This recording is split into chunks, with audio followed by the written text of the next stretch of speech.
Hi there. Welcome to Bible/Chat. Jason, how are you? Good. Good. Very good. It's a new day. It is. Same problems. Same awkward Same conversation. fallen world. Same fallen world. True enough. Same Jesus, though. Amen. That's very good.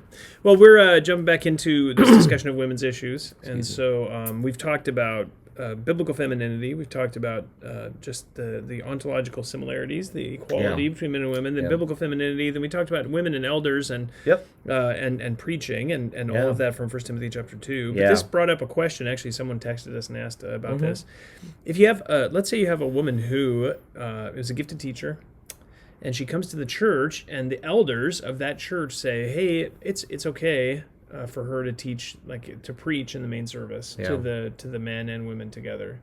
What would we say to that, and maybe why biblically? Yeah. So if the elders approve of that woman functioning they for say, that "Oh no, that's time, fine. Yeah, she can functionally do this." Yeah.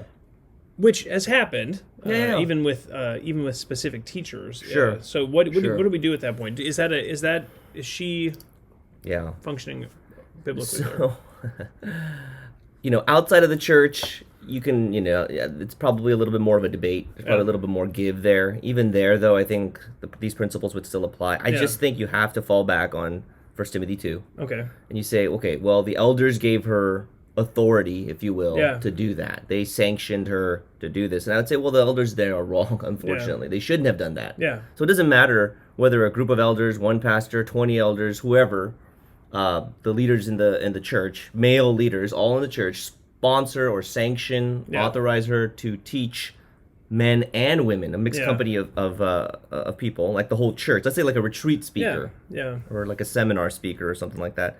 I would say that's the first of all, that's the church gathering, right? Number one, and then number two, by having someone speak to the church, then you are, implicitly giving her elder-like authority. Yeah. And I think that's very problematic. So it's like those questions, like, how far can we go? Like dating couples ask us. That's not the question to ask. The question is, the opposite. Not how far can we go in terms of what women, can do, cannot do. I think that's a separate question, should not get into this issue. Right. And the issue here is, what does the Bible clearly state? Side note, we're not trying to confine women and just say you're going to be imprisoned to 2 roles and that's it. And that's all, Yeah, but when it's the church gathered, you're speaking to a mixed company of people, mixed gender company, then this principle, how would it not apply, I guess would be my question to them when it's so clear. But of course that becomes the that's the debate, whole battle. So when it says, "I do not allow a woman to teach," right there.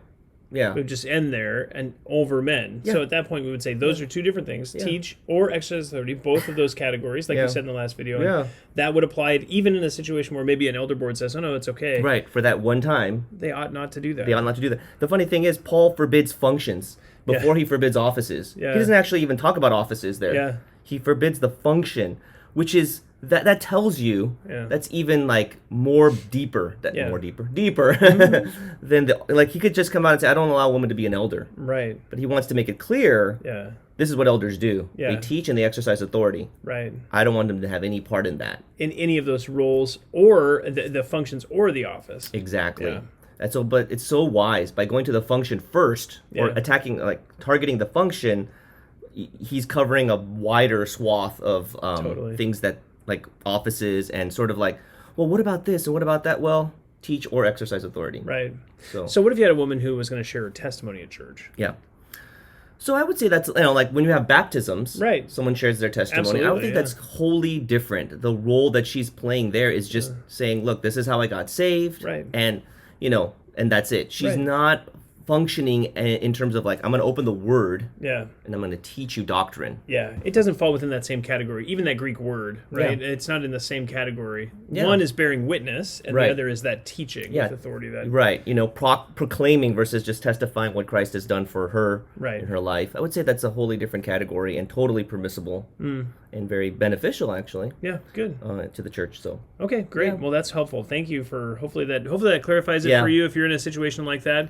And as always, if you have any questions, feel free to leave a comment in the video, or you can just always email us at info@faithbibleoc.org. Thanks so much.